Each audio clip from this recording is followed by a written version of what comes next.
Hey guys, Randall Cornett here. I wanted to make a video update on AMC stock and what's kind of going on moving forward into the week here. We've got some big events, some big rulings that are getting proposed, some that even passed. And I kind of wanted to highlight those and what you should expect this week in terms of news and specific dates.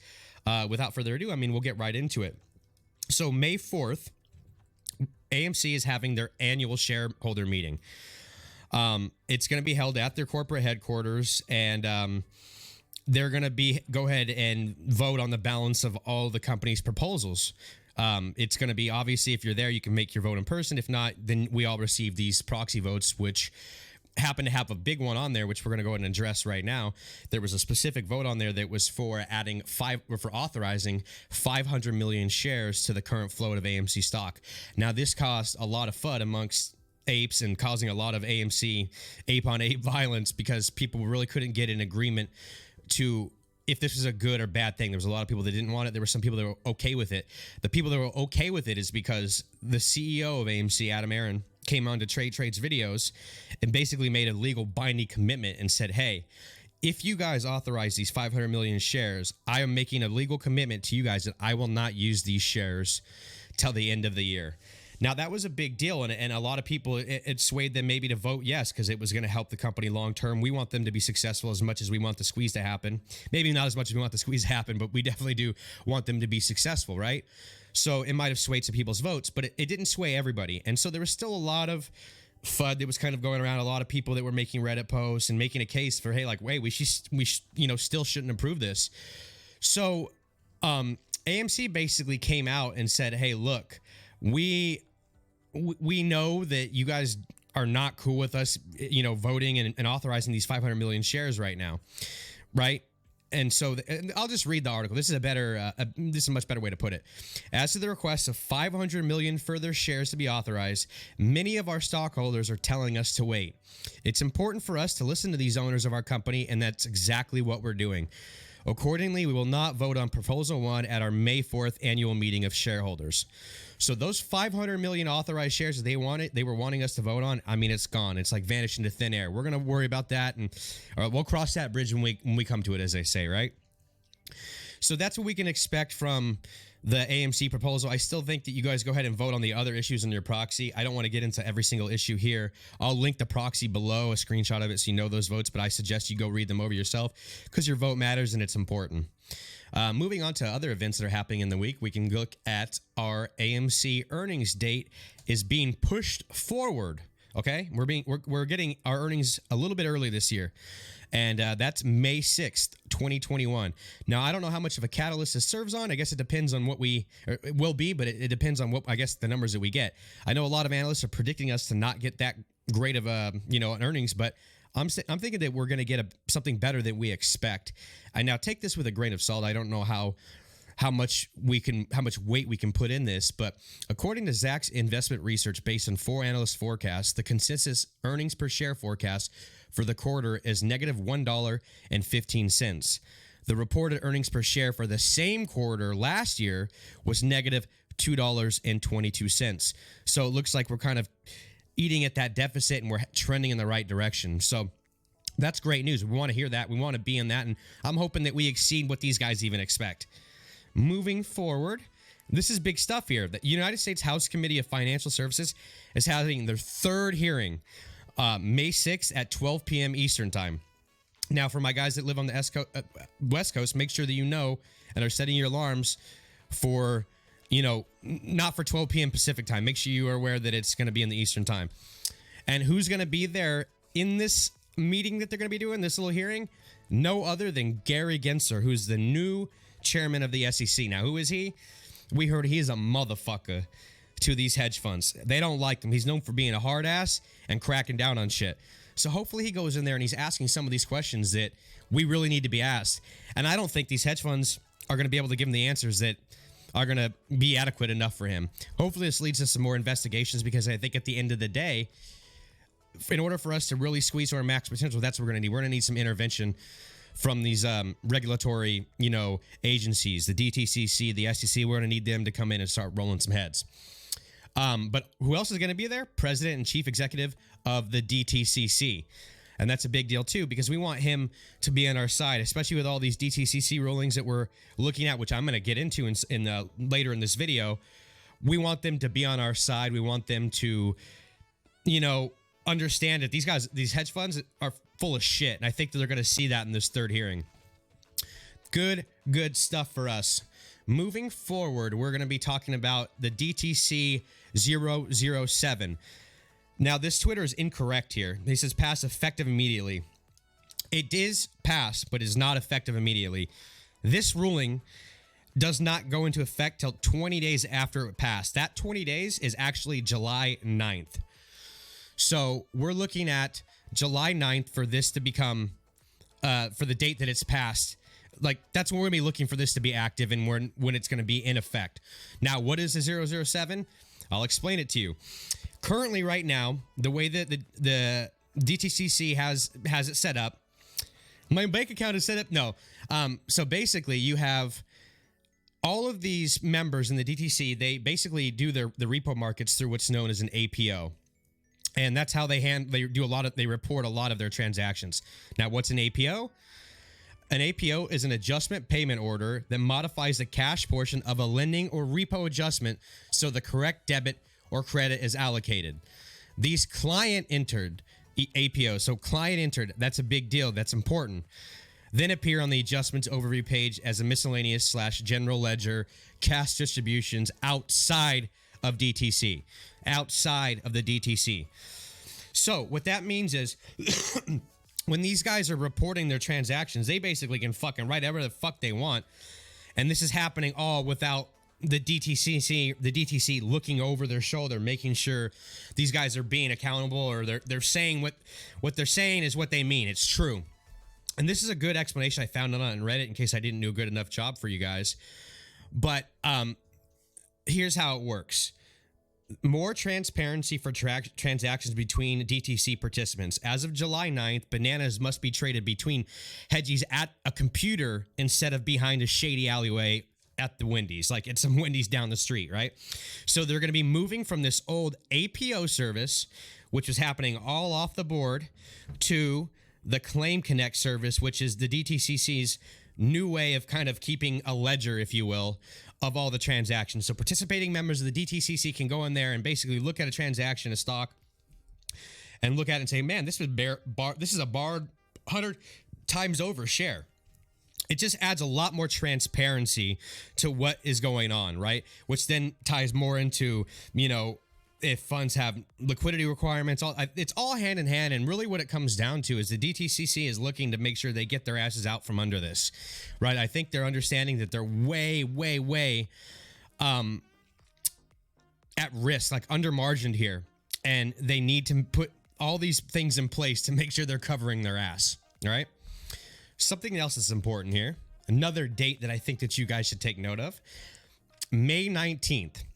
Is the final deadline for the reported for the hedge funds on the reported failure delivers to make good on them, right? So all these FTD synthetic shares, they got to make good on them on the 19th. If not, all their assets may go into forced liquidation. Now, we don't know if they have any other tricks up their sleeves. I'm sure that they do. But this could be the start of a catalyst. We're looking at something very big here.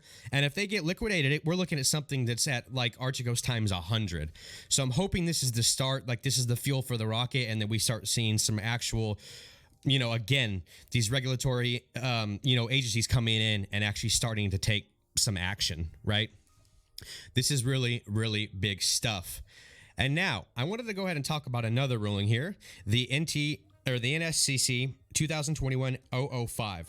And what this is that basically the NSCC wants to increase the capital requirements for hedge funds participating in basically the NSCC. So they're saying, hey, look, you guys are paying the current number is $10,000. They're saying that we feel that we're at risk so much that we want to increase, and they've proven this by backtesting. So what a backtest is they basically use the real numbers that the participating members of their agency have, and they simulate negative profits and losses, and they do that. And basically, when they're simulating these, they went and found out, and they said, wow, we're way under margined, and if you guys get liquidated or you guys default, we're going to be in some shit. and we're not trying to cover your asses.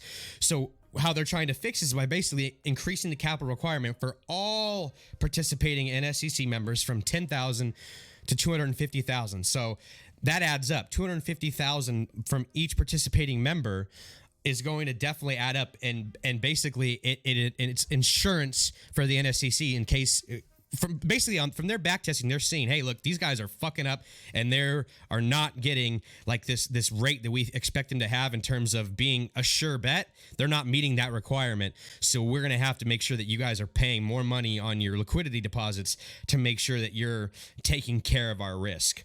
And in this 005 rule, they also say that should these guys basically commit or not meet these requirements, and these requirements, again, I'll mention, are cash required. So you can't use margin. You have to have the cash. You have to put this in cash to them. And if you don't, they can straight up fucking axe your ass out of the NSCC. So if you don't want to play ball, they'll just kick you out. And so that's serving as a big, big deal for this. So this is not passed, but this is proposed, and we can expect this to get passed. I'm hoping it is, especially with the new heads of the SEC. I think these guys, again, I can't stress this enough, they're just trying to get out from under this thing. That's why you were seeing all these rulings get just fucking fired out. I mean, they're coming out every other day. There's like a new ruling that's coming out saying like, hey, they're trying to protect ourselves.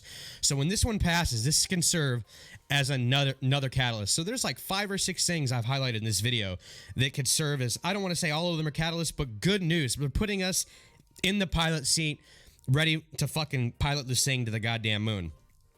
Now, to end up and wrap the video up, I'm going to go ahead and go over some quick Fintel data for you guys. I know you like that. I usually do this every morning on my Twitter, but I'll go ahead and just do what we're look at it for Sunday as we're going into the week opening of the market. We'll look at some of the short interest here. I do have Fintel Premium, so this is going to be the Fintel Premium data. We're looking at a short score of 80%. I take this with a grain of salt. I don't think it's the end-all, be-all, but I think it shows sentiment. They use a lot of different data points to put this score together. I've seen it higher. I've seen it much lower, but it shows that we're heading in the right direction. As of May 1st, we're looking at 200,000 short shows available. I expect us to chomp through those tomorrow. It'll happen quick, I believe, and we'll see if they have any more they can get their hands on. But as of right now, we're sitting at 200,000, and we're looking at a borrow rate of 14%. That doesn't look like it updated with the actual short share availability. This is a little bit lower than what we'd like to see. Well, actually, I shouldn't say that. It's still incredibly high. Like 14% is incredibly high interest rate. We've seen it much higher. We've seen it kind of go down over the past few days. But I wouldn't let this worry you guys because this number can literally skyrocket in a day. I mean, we could see 10+% gains depending on how much they borrow. It's like tomorrow and throughout the week, we can see some big, big, big leaps in that. We did see this week on the short interest, this was updated. This is updated twice a month. We did see it get updated on the 15th, which is great. We're looking at a 93 million short interest, 32% of the float. We're sitting at with, you know, that being a number that I think is much higher than what we're getting. This is the publicly reported data, remember? So we're only getting what they're giving us. I think this number is actually much, much, much higher. So we can have a little bit of faith in that. And let's look over some institutional buyers and before we wrap up the video. We've had some good buys this week. Creative Planning on the 30th purchased, well, they were sitting at 32,000 shares. Now they're sitting at 245,000 shares. So they picked up more than 200,000 shares. That is a big, big deal. We're looking at smooth. I mean, I just can't see these guys coming in and putting in big buys like that if they don't see this thing ready to pop off just like we do. I think they're joining the ape army. And these are institutional buyers. They've also got some call options here, which is nice. It looks like they did this on the 30th too. Okay. Vanguard Russell on the 29th, their index fund increased their position by quite a bit too, 100% increase on their position. So we're looking at some big buyers coming in. Another Vanguard purchase here. And let's see if I can find some other. I'm trying to look at all the relevant ones. I mean, all of these are relevant. I mean, 19,000 shares is nothing to, you know, stick my nose up. These guys are, you know, big buyers coming in. And I think we'll continue to see more of this throughout the day. But one of the ones that, like this one is the one that kind of got me juiced up, got me a little bit wet in my panties. because this is a big buy, millions of dollars here. So we're looking strong, guys. We got institutional money coming in. We got a lot of news things that are coming out for us. We got this closed SEC meeting. Hopefully some of these people that are in there, you know, Gary Gensler, I'm hoping he comes out and he says, you guys are fucking fucked. I just wanted to tell you, I wanted to hear you tell me fuck me to my face kind of thing. And I hope he brings the hammer down. And with that, guys, I'm going to pretty much wrap up the video. I hope that I was able to provide some valuable information for you guys going into the week. These are several events that I'm highly excited for. We'll make some videos. I don't want to say Monday. Probably Tuesday. I'll do an in-depth review on failure to livers, the most recent report, and how that kind of relates to us with a little bit of a more in-depth approach. Remember that we're all in this together, guys. We're a family. I know that a lot of times everybody's kind of got in their head what they expect this to be and what life-changing money might be, but just remember that we are all in this together. We started something that the world has never really seen, and we should take a lot of pride in that. Let's not kind of shit where we sleep and make ourselves look like a bunch of idiots, right? And it's not a matter of if, it's a matter of when. Make sure that you are prepared and you have a course of action. And I mean, not even so much in like what your exit position is going to look like, but don't be like one of these lottery stories that we hear about somebody hitting the lottery and then a year later being poor. Generally, like they say that people that usually hit the lottery always end up broke again. It's because they have no money management skills. So start thinking about it. And then when you get your tendies, how you're going to start making your money work for you. That's what I'm doing. And I suggest you do as well.